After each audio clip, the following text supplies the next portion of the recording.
¿Es legal y vinculante que una empresa despida a un trabajador y se lo comunique por WhatsApp? ¿Se puede hacer? Sí. ¿Es recomendable? No. Pero vamos a explicarlo bien. Vamos a ver. ¿Cuánto gana un graduado social recién graduado que se mete a trabajar en un despacho? Un graduado social que acabe de empezar va a cobrar lo que dice el convenio. ¿Cuánto dicta el convenio? Pues tampoco te lo sabría decir exactamente, pero a lo mejor en un entorno de 20.000 euros, más o menos, brutos anuales.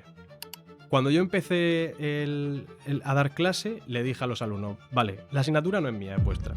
Hay que seguir una guía docente, como es lógico, esa guía docente hay que respetarla, pero, como os digo, vosotros sois los dueños de esta asignatura. ¿Qué queréis que veamos? Pues yo he tenido un problema en mi despacho que resulta que hubo un despido colectivo y apúntate todo lo que necesites que lo vamos a destripar de arriba abajo. Ah, pues yo he tenido... Y entonces así es como estructuramos la asignatura. La generación mejor preparada.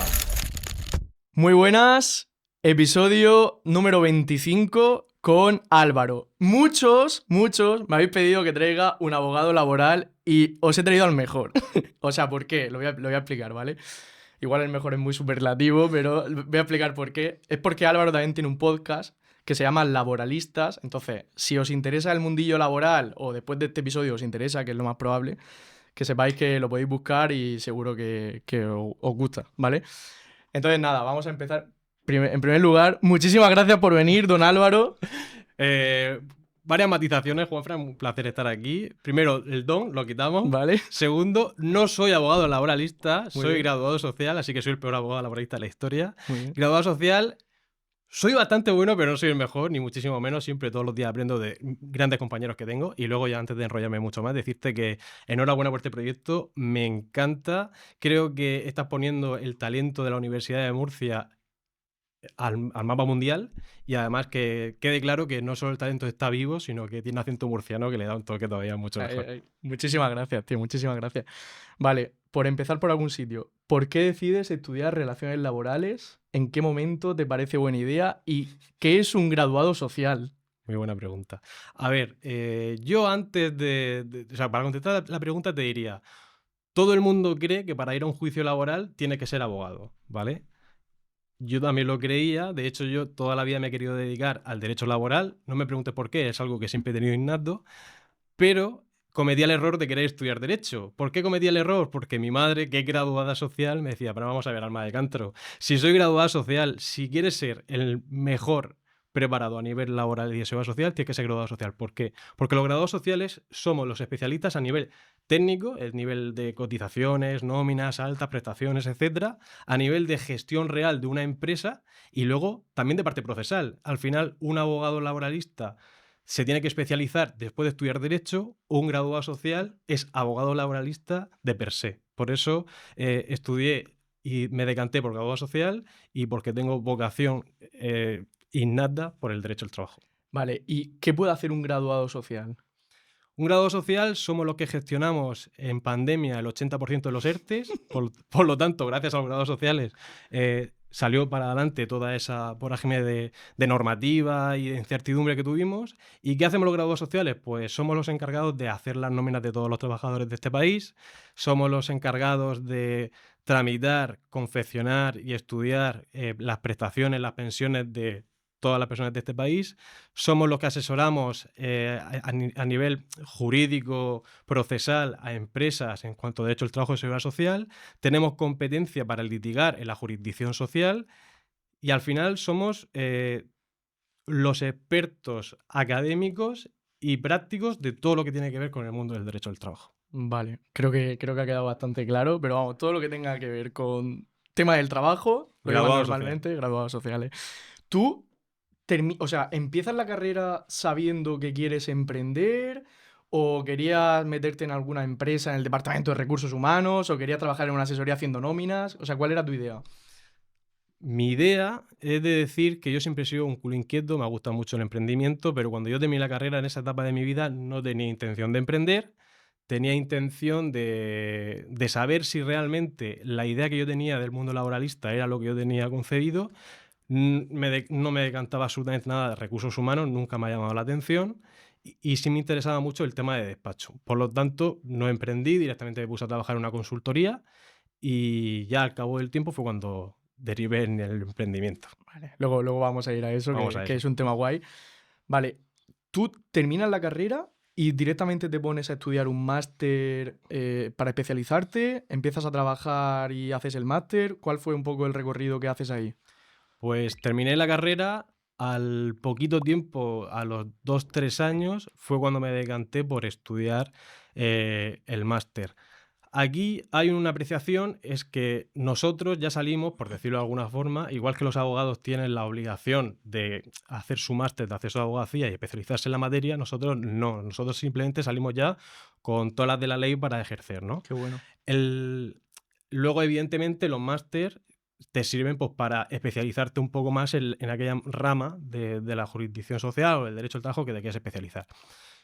Yo cuando empecé a trabajar lo hacía como grado social administrativo, es decir, puras altas, bajas de seguridad social, asesoramiento más estándar a nivel de empresa, pero yo tenía la sensación de que me faltaba algo. Fue cuando me puse a investigar, a mí me llamaba mucho la atención el tema de la litigación y los juicios y encontré este máster.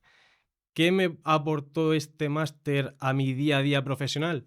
Pues yo creo que fue un cambio totalmente de mentalidad. O sea, te lo voy a contar con una historia. Imaginemos, para que la gente lo pueda entender bien. Imaginemos un guardián que protege una fortaleza en la que hay una prisión y dentro hay encerrado pues, una persona que es un prisionero. Y este guardián lo único que hace es controlar la cerradura de esa puerta de la cárcel para que este hombre no salga y tiene que engrasarla todos los días. Su único objetivo en la vida es, durante 10 veces al día, engrasar la cerradura para que funcione a la perfección y que esa persona no salga a través de esa puerta.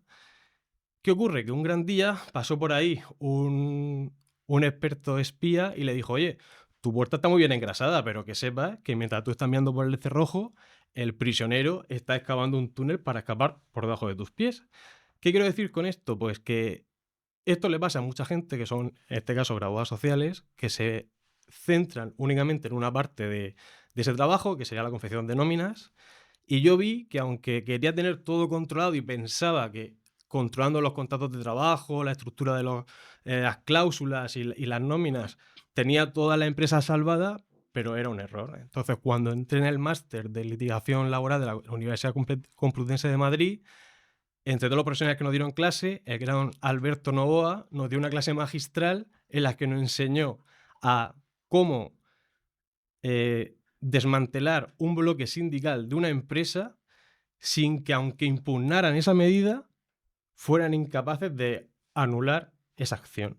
Y a mí eso me fascinó, tío, porque dije, o sea, sabiendo cómo funciona no este sistema, sino las tuberías de todo el engranaje, tienes una visión mucho más amplia. Es lo que me hizo especializarme y dedicarme solo a la litigación y asesoramiento jurídico puro y duro. Pero tú recomiendas, que está súper guay, en graduarte como graduado social y directamente meterte a litigar. No, O sea, creo que lo suyo sería empezar por ahí. eso Empezar es. por... Claro, creo que la especialización es muy buena, pero ¿por qué no lo hice al principio? Primero porque tampoco lo tenía yo muy estructurado como concepto, pero por la experiencia que ya tengo tras esos estudios, creo que lo mejor es lo que tú dices, ¿no? Ir con pies de plomo, ver si realmente te gusta lo que estás haciendo, ver realmente cuál es el horizonte que tienes y en base a ese horizonte decantarte por uno de ellos. Exacto. Pero vamos, que eso, que antes de correr hay que empezar Sí, sí, por andando supuesto, por y supuesto. saber confeccionar una nómina y conocerlo todo bien. Y te hago un matiz que es muy importante. O sea, el confeccionar una nómina, saber cómo cotiza esa nómina, cómo se hace, eso te Bueno. abre un mundo Bueno, para después poder defender mucho mejor ante cualquier situación, porque no todo el mundo lo controla. o sea, ¿tú qué opinas de que la legislación laboral sea tan enrevesada que nadie entienda una nómina? Dependiendo de qué laboralista la haga, la nómina cambia. O sea, luego, Es verdad. yo en el caso de mi empresa, por ejemplo, tenemos, hoy lo miraba, ¿vale? Nómina de diciembre, versión 1, versión 2, versión 3, versión 4, versión 5, versión 6. Yo digo, pero vamos a ver, si los trabajadores eran los mismos, no, es que había que ajustar los 7 céntimos de febrero que venían colgando. Vale, a ver, hago matización a favor de todos los compañeros de graduados sociales. No es que hayan algunos que sean más torpes que otros, aquí hay profesionales más profesionales y menos, eso está clarísimo, Pero el problema que tenemos en laboral es que la normativa cambia no con mucha frecuencia, sino demasiada frecuencia. O sea, llevamos un nivel de cambios legislativos y aplicativos que son bestiales. Entonces, ¿qué pasa? Se publica el salario mínimo interprofesional, por ejemplo, ahora en enero se publica, ¿no? Entonces el salario mínimo en 2026 sube un tanto por ciento y este es el nuevo salario. Perfecto. Las bases de cotización no se han publicado todavía a día de hoy que estamos grabando este podcast. ¿Qué quiere decir eso? Que nosotros calculamos las nóminas en base a unas cotizaciones provisionales que se supone que van a ser las definitivas. Luego el gobierno publicará una base de cotización que no tienen nada que ver. Y ahí viene el lío, ¿no? No, te tengo que rehacer la nómina de diciembre o de enero, el mes que proceda, porque hay que ajustarlo al céntimo de diferencia que es de la base de cotización. Claro, eso al final es más trabajo para los despachos de abogados sociales, más incomprensión para los trabajadores que se piensan que le están engañando a las empresas, y al final las empresas terminan mosqueadas porque tienen que enfrentarse a litigar con el graduado social y con el trabajador. Guau, Sí, es un follón. Es increíble, es increíble. increíble. Yo sigo mucho a los de Factorial, que no sé si lo conocen, Ujú. la herramienta esta de Sí. control de nóminas y tal, y siempre lo dicen, que ellos cuando montaron la herramienta de creación de nóminas y demás, la montaron diciendo, bueno, si está la ley y la ley se puede aplicar, porque al final son algoritmos, pues tú haces un programa informático y tienes el control de las nóminas de toda la empresa. Y luego se metieron en la normativa, claro, tu cabeza de ingeniero te dice, pues es que si está en la ley, tú lo aplicas y el resultado es este. Dice que tardaron 6 meses peleándose con la ley y cuando ya vieron que si convenios colectivos, que si salario mínimo Me interprofesional, dejo esto. claro, que no, bueno, vamos a hacer control horario mejor, porque es que Sí, es increíble, es ¿no? bestial. La normativa en España es brutal. Vale, consejos que le darías a alguien que no sepa si entrar a relaciones laborales, que si está en la carrera, algún consejo que te hubiera gustado a ti tener. Vale, a ver, habrían dos campos, ¿no? Uno, si le gusta el derecho laboral, yo le vendería la carrera de esta forma. Primero, que la Universidad de Murcia, en este caso, porque estamos aquí, es de las mejores en cuanto a relaciones laborales del mundo. Segundo, que si te gusta el derecho del trabajo y la seguridad social, la forma de estar más preparado a nivel académico, desde luego, es el grado de relaciones laborales. Sí es cierto que el grado de derecho te va a dar otra visión a nivel más procesalista, pero relaciones laborales lo lleva todo. Tengo mis dudas, ¿eh? Sí, tengo mis dudas, pero yo también estoy estudiando Derecho y te abre la mente en otros campos, pero desde luego a nivel más completo, relaciones laborales. Entonces, si te gusta el derecho al trabajo, no lo dudes, tírate a relaciones laborales y recursos humanos. Tienes un campo de posibilidades inmenso, porque no es solo la parte administrativa, tienes la parte procesal, tienes la parte de recursos humanos, que poco se habla, pero también tiene muchísima importancia, muchísimo peso. Ahora, si estás perdido, que no sabes qué hacer con nada de derecho al trabajo ni nada en concreto, yo te recomendaría relaciones laborales porque, al margen de lo que te he dicho al principio, es una carrera que tiene muchísimas salidas. Muchísimas. Vale, yo creo que queda ya bastante claro. Entonces, tú terminas la carrera, te pones a trabajar en el despacho este, como bien decías, con el tema de nóminas y tal, haces el máster y ¿en qué momento decides emprender? Cuando ya terminas el máster, a mitad. Vale, yo termino el máster y yo ya tenía el run en la cabeza de que quería emprender. ¿Por qué quería emprender? Mucha gente dice, ¿por qué emprende? Porque quiero ser mi propio jefe y no tener horarios. Mira, o sea, Quiero ser rico. claro, quiero ser rico, el Maserati en la puerta, vale. Yo emprendí porque soy una persona muy perfeccionista. No quiere decir que lo que yo haga esté bien, sino que tengo unas manías que me gusta hacer las cosas de una manera determinada. Cuando trabajas con gente, al final cuesta mucho delegar o cuesta mucho adaptarte a, que es un error, ¿eh? Pero cuesta mucho adaptarte a esa forma de trabajar en equipo. Yo tenía claro que para mí el derecho no era, oye, hazme esto y lo hago. Para mí el derecho es, tengo este problema y tengo que solucionarlo. ¿Cómo? Vamos a estudiarlo. Esa es mi filosofía de trabajar. Gracias a esa mentalidad tan cabezona que yo tenía, dije, pues la única manera en que la gente me haga caso es siendo mi propio jefe. Entonces me tiré a la piscina y a día de hoy es como hemos ido, esa esencia pura de derecho laboral que yo tenía de forma disruptiva en mi ADN, la he ido transmitiendo en mi despacho y a mis clientes. Vamos a hacer un inciso porque llegado a este momento, si alguien ha llegado hasta este momento del podcast, un abogado laboralista, el típico estigma de ahí de los juzgados de los sociales, pues eso, son los rojos de los abogados porque o sea, rojos, entre comillas, Sí. porque son bastante más progresistas o el estigma este que se tiene de son los perroflautas dentro del derecho y no sé qué, no sé cuánto. Bueno, pues hay abogados laboralistas que están especializados en defender a trabajadores, que son los generalistas, que es lo que más abunda, y luego hay ahí resquicios de humanidad y civilización que son Hola. los que defienden a empresas, ¿vale? Que no es lo habitual. Entonces, Álvaro, yo creo que la mayoría o el grueso de tus clientes suelen ser empresas, ¿verdad? Sí. Cuando tú decides montarte por tu cuenta, ¿cómo empiezas a captar clientes? ¿Cómo te llegan los clientes?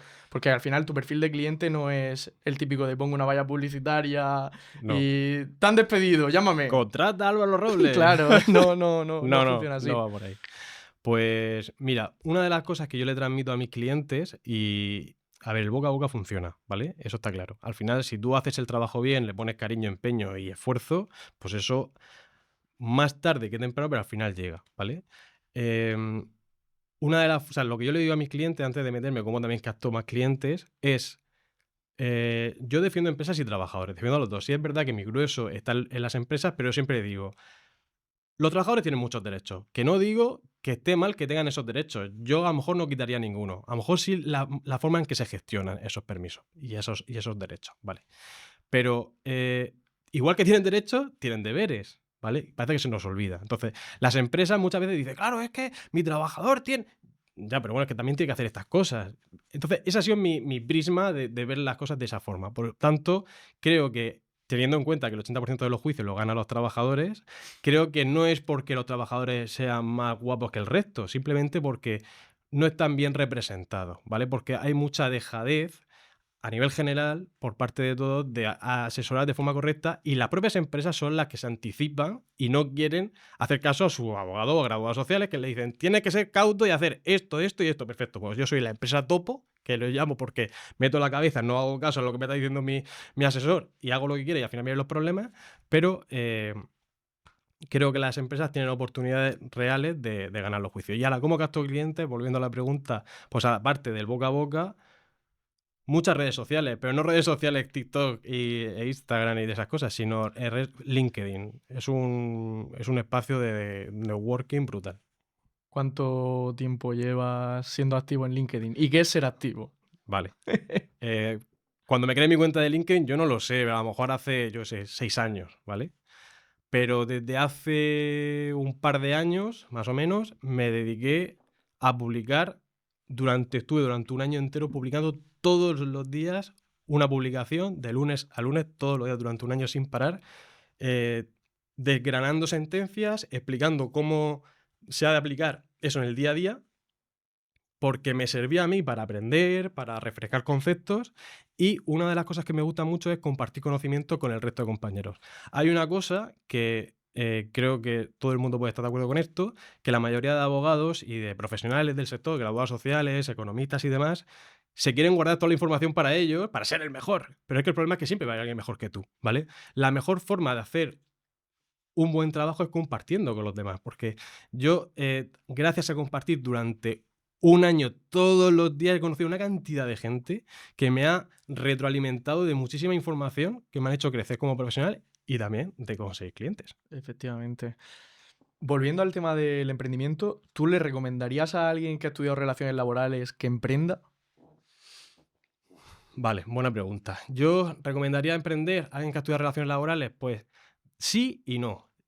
No si tu filosofía de vida es si te gusta una vida cómoda, tranquila, trabajar de 9 a 5 o de 8 a 4, tu vida tranquila y poco más, pues desde luego no te recomendaría emprender, porque emprender es una movida de la leche. Si quieres emprender para montar tu propia asesoría, para picar nóminas, como digo yo, eh, hay mucha competencia, tío, o sea, no. Ahora, si eres una persona que de verdad te gusta superarte cada día, esforzarte, ver cómo tu proyecto poco a poco va creciendo y al mismo tiempo quieres ser disruptivo y hacer algo diferente a lo que hace el resto, emprende, tío. O sea, no luches por los sueños de otros, sino haz los propios tuyos.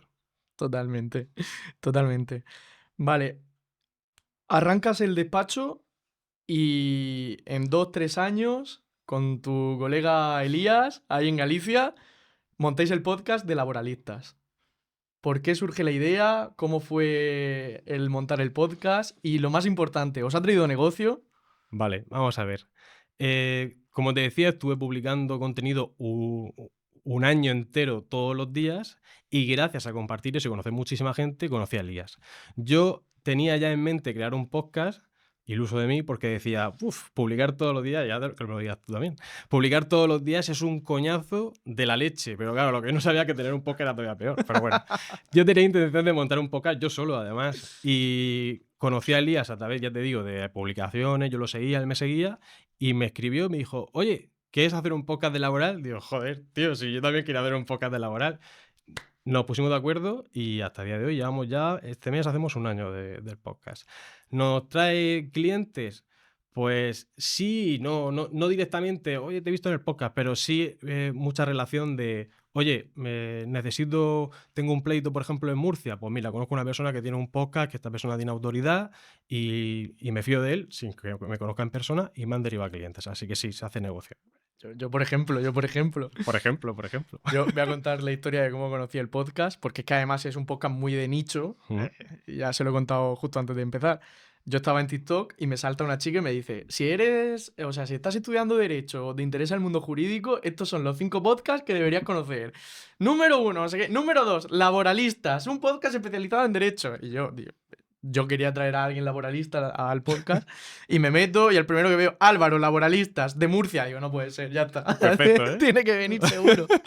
Así que genial. Pues nada, la chica, tío, si encuentro el vídeo te lo pasaré. Pero sí, si lo localizas me lo dices. Sí, te lo pasaré. De hecho, le comenté y le puse, tía, y el de la generación mejor preparada, ¿no? Además de verdad. Vale, además de tener el podcast, tener tu propio despacho y meterte en 1000 fregados, eres profe del máster de asesoría jurídico-laboral en la UCAM. Ujú. ¿Qué te encuentras ahí? ¿Crees que ese máster es necesario? ¿Lo recomiendas? ¿No? Entiendo que sí. ¿Y Vale. qué es lo típico que te sueles encontrar ahí que tú dices, chaval, espabila? O no es tanto de chavales, es más gente ya formada, mayor. Vale, a ver, el perfil de la gente que estudia el máster que yo estoy dando clase es un perfil de gente que ya está ejerciendo, ¿vale? Que se quieren especializar o quieren refrescar conceptos y demás. La idea que tiene el máster, evidentemente te lo voy a vender como bueno, pero porque creo que es así. A ver, error que yo veo en los estudiantes, que muchos estudian por inercia. ¿Qué quiero decir con eso? Cuando alguien estudia una carrera, parece que lo que tienes que hacer sí o sí es un máster, si no, no eres nadie, ¿vale? Cosa que me parece bien o no, según las circunstancias. Pero bueno, llegado el caso, cuando nosotros empezamos con este máster de nueva creación, eh, nos insistieron mucho en una cosa que me parece además fantástica, que es esto tiene que ser 100% práctico, ¿vale? Porque al final lo que la gente quiere es aprender. No quiere que le digas dónde normativa mirar, o sea, quiere meterse en el fango, ¿vale? Cuando yo empecé a dar clase, le dije a los alumnos, vale, la asignatura no es mía, es vuestra. Hay que ser una guía docente, como es lógico, esa guía docente hay que respetarla, pero, como os digo, vosotros sois los dueños de esta asignatura. ¿Qué queréis que veamos? Qué Pues yo he bueno. tenido un problema en mi despacho que resulta que hubo un despido colectivo y apúntate todo lo que necesites que lo vamos a destripar de arriba abajo. Ah, pues yo he tenido... Y entonces así es como estructuramos la asignatura. Yo me puse en contacto con ellos 2-3 semanas antes de empezar y en base a eso estructuramos la esa. Creo que es la forma en la que al final el estudiante y el profesor van a aprender, se van a llevar mucho conocimiento y es práctico. ¿El máster es interesante en este tipo de formato? Desde luego que sí. ¿Cuánto dura el máster? Pero, y es un año, un curso académico. Pero lo más importante que tienen que tener claro los alumnos es la actitud, porque al final meterte a un máster por inercia, pues puede estar bien, pero si realmente no muestras actitud, además, todos hemos estudiado jóvenes en la universidad y estás pensando más en la cantina que en estudiar. Eso es así. Pero si tú muestras la actitud necesaria, te empapas y aprendes un disparate. Claro. O sea, el máster tiene algún criterio de selección o puede entrar cualquiera. O sea, entiendo que pueden entrar tanto graduados de Derecho como. De hecho, la mayor parte del profesorado son graduados sociales. Hay abogados, graduados sociales, pero bueno, hay inspectores de trabajo, hay magistrados, hay dentro de lo que es el mundo del derecho del trabajo, hay distintos roles, ¿no? Hay catedráticos y demás. Pero el 90% del profesorado son gente que está actualmente trabajando y esté en la práctica. O sea, Qué bueno. abogados, graduados sociales que estén litigando, que estén asesorando, que se han magistrado en activo, porque es la única forma en la que realmente vas a aprender. ¿Y es el típico máster presencial los viernes por la tarde? Son O... online. Ah, es online. Es online, Qué bueno. tienes la oportunidad de verlo en directo o en diferido y prácticamente no tiene tareas o prácticas por hacer porque lo hacemos todo en clase y se aprende muchísimo así. Muy bueno, muy bueno. Joder, pues sí, Mm. la verdad que interesa. O sea, me parece bastante interesante. Vale. Llegado a este punto, te voy a preguntar cosas curiosas sobre el tema del derecho laboral que mucha gente no sabe, ¿vale? Pero que creo que deberíamos saber o conocer al menos y que nos Ujú. suene. Entonces, por empezar por alguna. ¿Es legal y vinculante que una empresa despida a un trabajador y se lo comunique por WhatsApp? Vale. Por WhatsApp. Eh, ¿Se puede hacer? Sí. ¿Es recomendable? No. Pero vamos a explicarlo bien. Vamos a ver. Se tiene la falsa creencia de que cuando te hacen un despido por WhatsApp o incluso por correo electrónico, eh, pues es papel mojado o es nulo automáticamente. Y no es así, ¿vale? De hecho, hay una sentencia del TSJ del País Vasco de noviembre de 2025, muy reciente, que validó un despido comunicado por correo electrónico. Ahora te explico también lo del WhatsApp. Vale, hay dos figuras importantes respecto al correo electrónico y el WhatsApp y son estas matices. El correo electrónico, ¿es válido? Pues el TSJ del País Vasco dijo que sí por estas tres cosas. ¿Hay acceso por parte del trabajador? Sí, sí se puede acreditar que el trabajador, cuando fue notificado por su correo personal de ese despido, se puede comprobar que accedió al correo, pues bueno, lo ha abierto, ¿vale? Luego, por otro lado, es la habitualidad o no de ese canal. ¿Qué quiero decir con eso? Si el trabajador y la empresa han intercambiado correos electrónicos con anterioridad, se entiende que el trabajador ha aceptado el consentimiento tácito de esas comunicaciones. Y luego, que haya buena fe por parte de la empresa. Si el trabajador recibe el correo electrónico con su carta de despido y al mismo tiempo recibe un SMS en el que dice se trata de baja en seguridad social, blanco y en botella, carta de despido y esto, más información no puedo tener. ¿Es válido el correo electrónico? Sí. WhatsApp, línea roja. ¿Por qué línea roja? Porque yo no lo entiendo, ¿eh? Aquí hago mi opinión personal es que no lo veo así. Creo que debería ser igual que el correo electrónico, pero el WhatsApp sí que tiene riesgo porque dicen que no.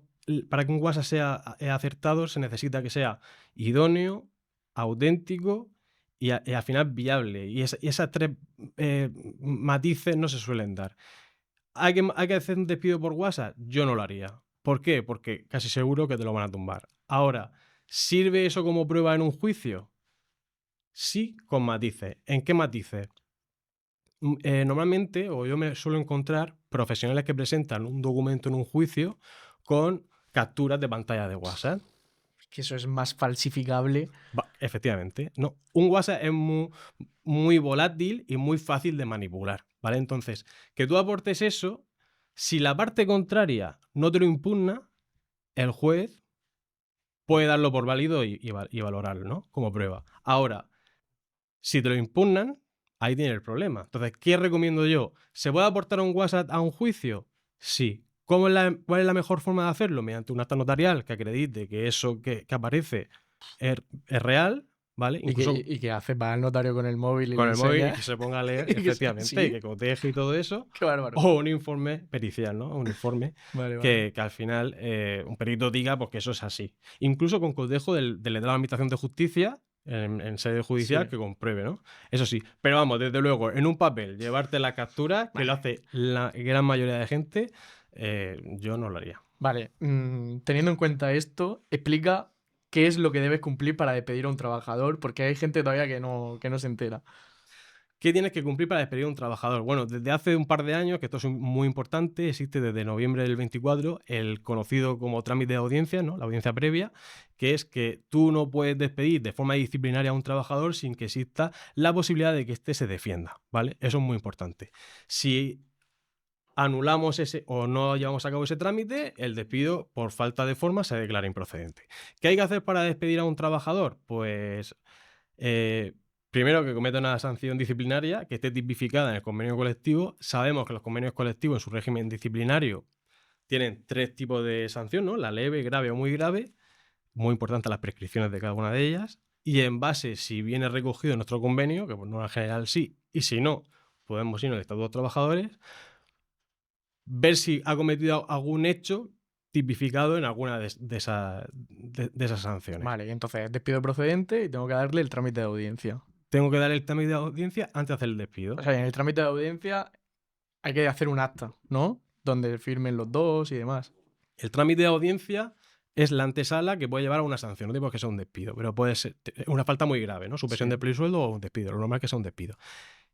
En esa carta de audiencia, la empresa lo que hace es decirle al trabajador los hechos que se le imputan y se le da un plazo para que pueda contestar. No hay un plazo establecido. Lo que se suele hacer son 2-3 días hábiles para que le dé tiempo material a prepararse. Y la carta de despido, y esto es muy importante, debe venir reflejada en los mismos hechos que se le vienen en la audiencia previa. Porque si le añadimos un hecho nuevo, puede generar indefensión. Claro. Pero, ¿y en el trámite de audiencia? O sea, ¿se espera que el trabajador responda a algo o no? O sea, porque al final sí puede responder, vale, no estoy de acuerdo, vale, pues carta de despido. Efectivamente, bajo mi experiencia suelen contestar. Esto sería para hacer una clase de Derecho del Trabajo sobre este tema, que es muy interesante, pero suelen contestar. Ahora, cuando salió esta normativa, muchas empresas echaban la mano a la cabeza, decían, claro, es que al final tengo que pagar durante 2-3 días más o los días que le demos de audiencia deriva, porque algunos convenios colectivos ya regulan a unos días, a unos de 5 días y tal. Pero puede ser una buena herramienta para la empresa. ¿Por qué? Porque si el trabajador reconoce alguno de esos hechos, porque muchas veces contestan a esa audiencia previa sin asesoramiento previo por un graduado social o un abogado, simplemente ellos por su cuenta y riesgo contestan, pues eso sí es verdad, lo hice, pero lo hice porque fulanita o fulanito me dijo... Claro, al final no estar asesorado puede provocar que a la empresa le beneficie. Entonces, ¿es una faena para la empresa? Sí. ¿Que también puede servir para proteger a la empresa? Pues también. Vale. ¿En qué consiste el famoso efecto Lázaro? Levántate y camina, ¿no? Eso. Explícalo porque eso es súper nuevo, ¿verdad? No es súper nuevo, pero no se utiliza prácticamente nunca, pero cuando lo utilizas, eres Dios, ¿sabes? Nunca mejor dicho. A ver, el efecto Lázaro es una doctrina jurídica, además súper interesante, y la que comentamos en un podcast, además la comentó mi compañero Elías, que viene a decir, si una empresa despide a un trabajador de forma fraudulenta, sea una serie de circunstancias, que ahora vamos a poner un caso práctico,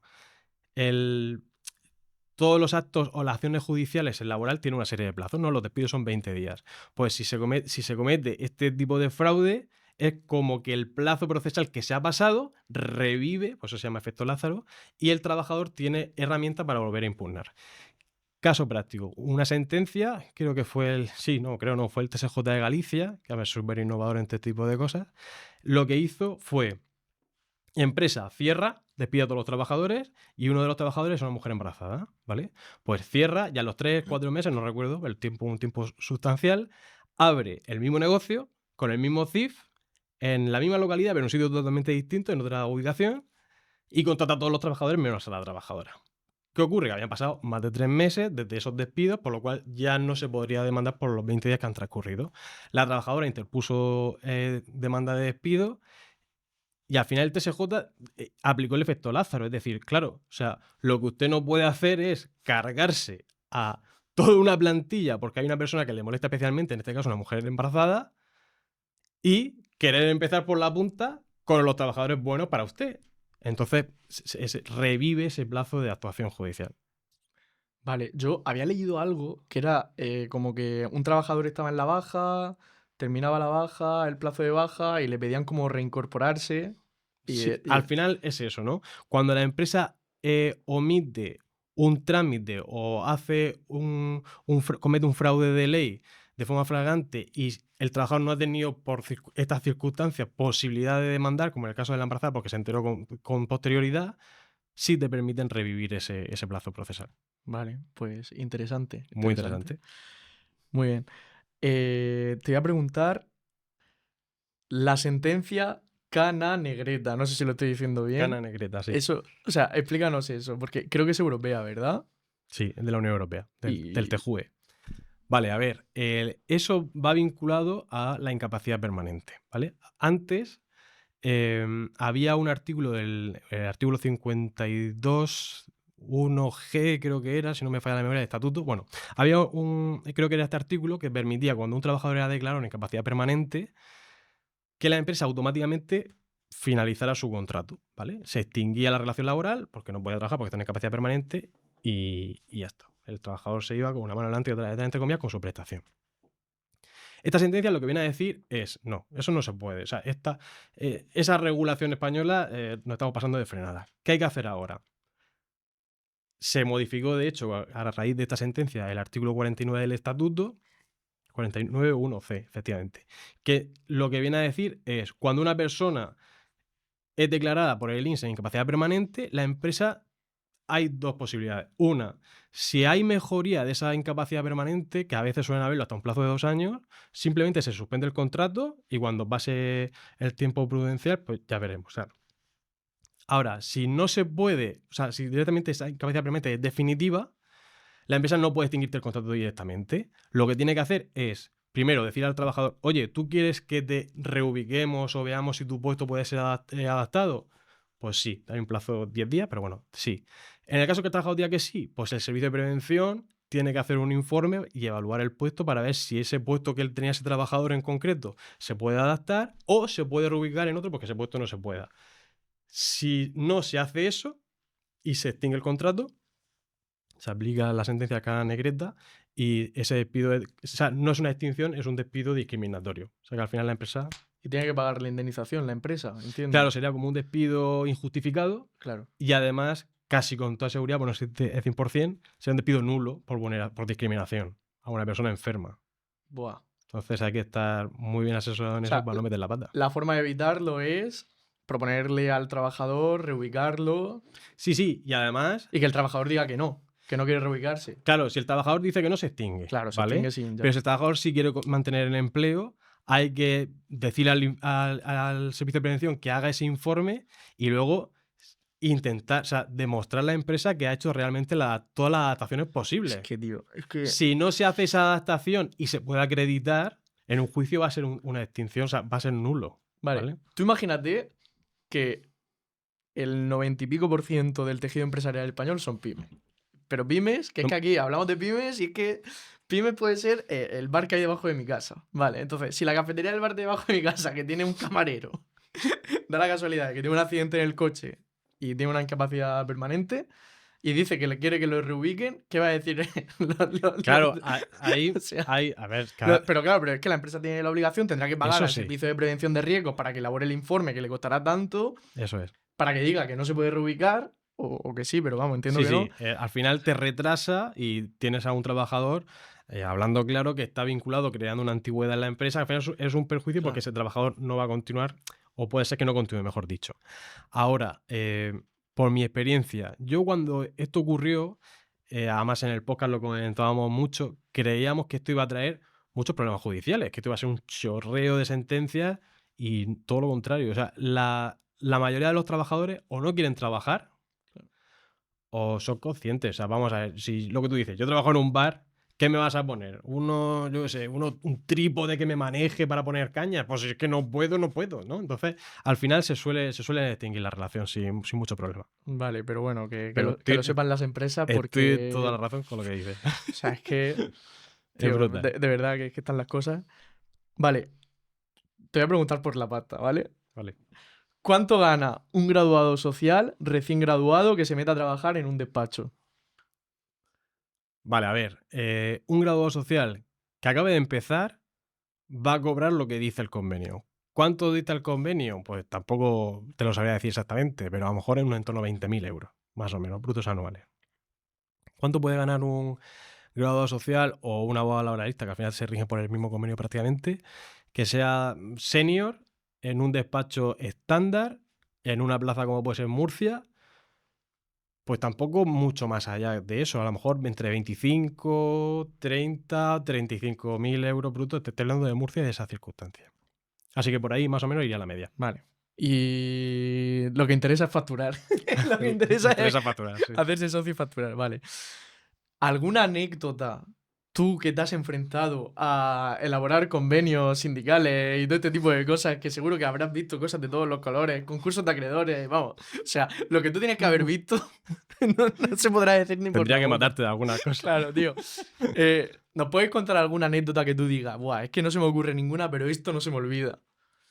Anécdota. Pues. Lo típico, típica Mira, negociación ahí en el juzgado que tú vale, digas, sí, ostras, tengo vaya una, perro. tengo una de negociación colectiva buena.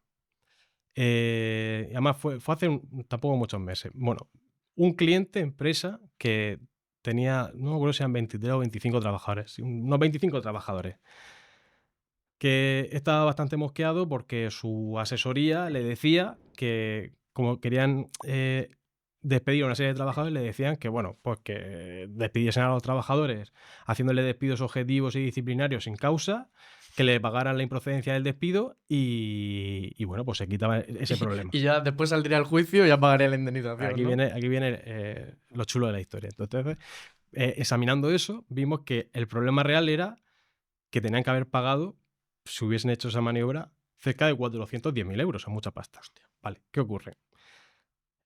Si hubiesen hecho esos despidos y hubiesen sido impugnados esos despidos por los trabajadores, se hubiesen declarado nulos o improcedentes, seguro, por fraude de ley. ¿Por qué fraude de ley? Porque nosotros detectamos que, bueno, según el artículo 51.1 del Estatuto, cuando se realizan en empresas que tienen menos de 100 trabajadores y se realizan 10 despidos o más que se declaren improcedentes, el cauce de seguir despidiendo trabajadores es el despido colectivo. Ya estaban superando esa franja. Si hubiesen hecho esos despidos, se hubiesen declarado, ya te digo, todos nulos o incluso improcedentes. Por eso estamos hablando de esos 410.000 euros, es un dineral. Nosotros al final no solo detectamos eso, sino que al final conseguimos detectar una causa objetiva, real, acreditable. Pudimos realizar un despido colectivo de prácticamente toda la plantilla y con eso la empresa se ahorró casi 200.000 euros en indemnizaciones, que parece una tontería, pero al final el derecho laboral mal aplicado supone un coste muy grande para la empresa. Total. Bueno, a ti refresca cuáles son las causas de despido objetivo, o sea, baja de productividad. Existen las causas ETOP, que se llaman, que son económicas, técnicas, productivas y organizativas. Si son económicas, pues bueno, según hay que superar una serie de pérdidas o de nivel de ingresos. Si son productivas, que se dan mucho, hay sentencias ya que dicen que se puede hacer despido objetivo porque estamos sustituyendo trabajadores por máquinas o por inteligencia artificial. ¿Ah, sí? Pocas, porque la mayoría no lo admiten, pero sí, pero bueno, al final hay una serie de causas tasadas que no es una tasación cerrada, no es una lista cerrada, hay muchas posibilidades, pero bueno, al final demostrarlo, depende del caso, puede ser complicado. Sí, vamos. Suele ser complicado. Prácticamente Económicas es lo que hay, ¿no? Porque si hay pérdidas, hay pérdidas. Pero si son a lo mejor organizativas, productivas, puede ser un poco más complicado. Claro, pero las económicas, ¿cuántos años tienes que declarar que estás en pérdidas para que pueda ser motivo? Va en comparación de unos trimestres con los trimestres anteriores. Ah, va por trimestres. Claro, van. Si durante 2 trimestres consecutivos de este año, ¿no?, actuales, Sí. tienes un nivel de ingresos inferior al del anterior, O sea, a nivel de ingreso. no tiene que ser pérdida. No tiene que ser pérdida. Pueden ser, o sea, hay o pérdidas o nivel de ingresos. Sí, baja ¿vale? de Pero al facturación. final, si yo me mantengo con una plantilla de 10 trabajadores con 300.000 euros anuales, si bajo de 300.000 a 220, habrá que estudiar bien el caso, ¿no? Sí. Pero esa bajada de ingresos respecto al año anterior durante unos meses consecutivos te dan pie a realizar un despido por causas económicas. Total. Que lleva aparejado su indemnización de 20 días por año trabajado, etcétera. Claro. Vale, eso llevaría una aparejada indemnización. O sea, Todos aunque... los despidos objetivos llevan aparejado indemnización. Y preavisar con 15 días de antelación. Si se incumple el preaviso de 15 días, tienes que pagarle la falta de preaviso al trabajador. Es que es mucha info, ¿eh? Es que, tío... Es que claro, es Vale. mucha información. Consejo para autónomos y pymes que a lo mejor no tienen un abogado laboralista especializado en litigios como tú. ¿Qué consejos les darías? Que sí que tienen trabajadores. Vale. El primero, no contrate. El primero, no contrates, no. A ver, contratar siempre es necesario y es muy bueno, pero hay que contratar con una serie de criterios, ¿vale? O sea, no se puede contratar a lo loco, bajo mi punto de vista, hay que contratar con un criterio, y si tú no tienes ese criterio porque no estás preparado, porque es normal que si yo me dedico a la hostelería no tengo por qué saber nada de derecho, contrata a un buen profesional. Eso a partir de ahí. Una vez que has contratado a un buen profesional, ¿qué te recomendaría? Que hagas caso a ese profesional, porque te estás dejando un dinero en un profesional que te está asesorando. Entonces, sí. El problema que tenemos en nuestro país es la inmediatez, ¿vale? O en nuestro país, y yo creo que en el mundo en general. Queremos las cosas para ayer. Y en el laboral no se puede hacer todo para ayer en muchas ocasiones y todo tiene unos plazos. Entonces, si quieres, como el ejemplo que te he puesto antes del ahorro de los 200.000 euros, tienes que seguir los cauces que te está diciendo tu profesional que tienes pagando. Entonces, ¿cuál es el mejor consejo que te doy? Búscate un buen profesional y hazle caso. Apunta. No hay mucho más. Apunta. Sí, sí, total. Yo estoy de acuerdo. Pero para todo, ¿eh? Para todo. Para todo. O sea, yo te podría contar muchas experiencias en las que no he buscado un buen profesional y luego lo tengo que buscar y me sale más caro. O sea Es que eso funciona así. va así, va así. Vale, vamos a llegar al final de la entrevista. Creo que no se ha quedado nada por Qué decir. rápido. Sí, la verdad que hemos ido... Se ha pasado volando. Somos dinámicos. Se ha pasado rápido. Eso es bueno. Te voy a hacer las preguntas del podcast. La primera pregunta del podcast. ¿Qué es el éxito para Álvaro? ¿Y ha cambiado tu definición del éxito desde que empezaste la carrera? Ha cambiado muchísimo. Para mí, el éxito no tiene nada que ver ni con dinero, ni con contactos, ni con nada de eso. Para mí el éxito es evolución personal. O sea, si yo soy capaz de mirar atrás, hace una semana, hace un mes, hace 10 años, en este caso desde que finalicé la carrera, y todo lo que he hecho, tanto lo bueno como lo malo, me gusta, para mí eso es éxito. Y yo a día de hoy he cometido muchísimos errores, he aprendido de ellos y gracias a que he aprendido de ellos, yo me siento muy orgulloso de lo que he hecho. Para mí eso es el éxito. Estoy totalmente de acuerdo. Vale, te voy a hacer las preguntas rápidas del podcast, ¿vale? Una película que te haya marcado. No soy mucho de cine, pero a lo mejor te hace gracia. Pero mira, una película que me haya marcado, Rocky, y te voy a explicar por qué. La vi hace poco, a lo mejor hace 4 años o así. Era totalmente reacio a verla, me parecía o creía que eran dos tíos sudando dándose sus puñetazos y no me llamaba nada la atención. Pero cuando la vi dije, o sea, una historia de superación increíble, no tiene que ver con boxeo ni con deporte, y me marcó muchísimo. Y creo que Rocky debería de verla todo el mundo porque te da un chute de energía que te crees que eres el puto amo. La verdad que me ha sorprendido, ¿eh? Totalmente. Me ha sorprendido, es la primera vez que la dicen, tío. Una persona que admiras y por qué. Para salirme del tópico de la familia y amigos y todo eso, o sea, bueno, de círculos más cercanos directos de toda la vida, te voy a decir que una persona que admiro es mi compañero del podcast, Elías. Y te voy a explicar por qué. Es un profesional como la copa de un pino, sabe derecho del trabajo y seguridad social como nadie. Y no solo eso, sino que es incansable. Siempre quiere aprender y superarse. Para mí eso es súper importante. Y luego a nivel humano, o sea, tiene una calidad humana excepcional. Y teniendo en cuenta que es como yo, padre de familia, y todo lo que llevamos con el trabajo y el podcast, o sea, hay que poner un monumento. Muy bien, muy bien. Una canción que no puedes dejar de escuchar. Pues mira, esta pregunta, esta sí que te va a sorprender, fíjate, porque ¿qué música dirías que me gusta? Te lo juro que estaba pensando, digo, ahora va a decir el himno del Madrid, ¿sabes? No, no, o sea, algo así. no me gusta ni el fútbol. Algo así que se salga de la lógica, No, ¿sabes? no. No sé, tío, ¿No? yo supongo que indie, pero ahora me dirás que, Buah. tío, eres súper Pues de mira, pito. pues me encanta el música electrónica, el industrial, ¿vale? Es un género súper... ¿El hardcore, sabes lo que es? Sí. Pues el hardcore es música clásica en comparación con eso. ¿Qué me gusta? ¿Cuál es la canción que no puedo dejar de escuchar? Pues una de Ophidian, que es un productor, que se llama So Many Sacrifice. Perdóname por el inglés, que soy malísimo, ¿Vale? pero si tienes la oportunidad ¿Pero de es escucharla, rollo hardstyle y tal o no? es mucho más oscuro y mucho más, Sí, más vale, duro. Luego, vale. luego, si quieres, lo escuchamos. Vale. Yo es que, tío, o sea, saliendo del podcast, uno de mis colegas del instituto y de mi pueblo y tal, es un productor del hardstyle de la hostia. Qué guay. Ha pinchado en Tomorrowland, Defcon, todo el rollo. Se llama Solstice. Vamos a hacerle por aquí promo.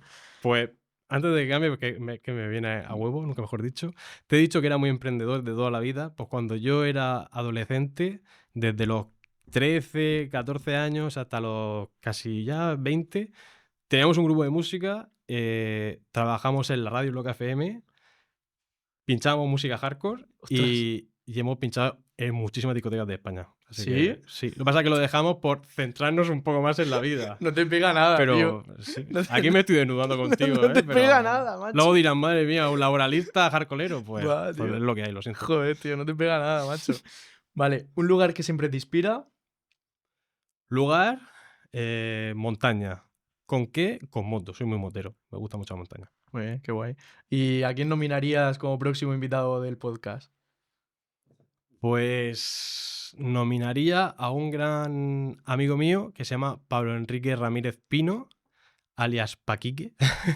¿Y por qué lo nominaría? Porque, bueno, siguiendo evidentemente la línea de tu podcast, él estudió Derecho en la UMU, estudió Derecho por vocación, es una bestia del derecho y creo que puede dar mucho juego porque tiene un carisma brutal y además es funcionario público y creo que puede dar sorprender bastante.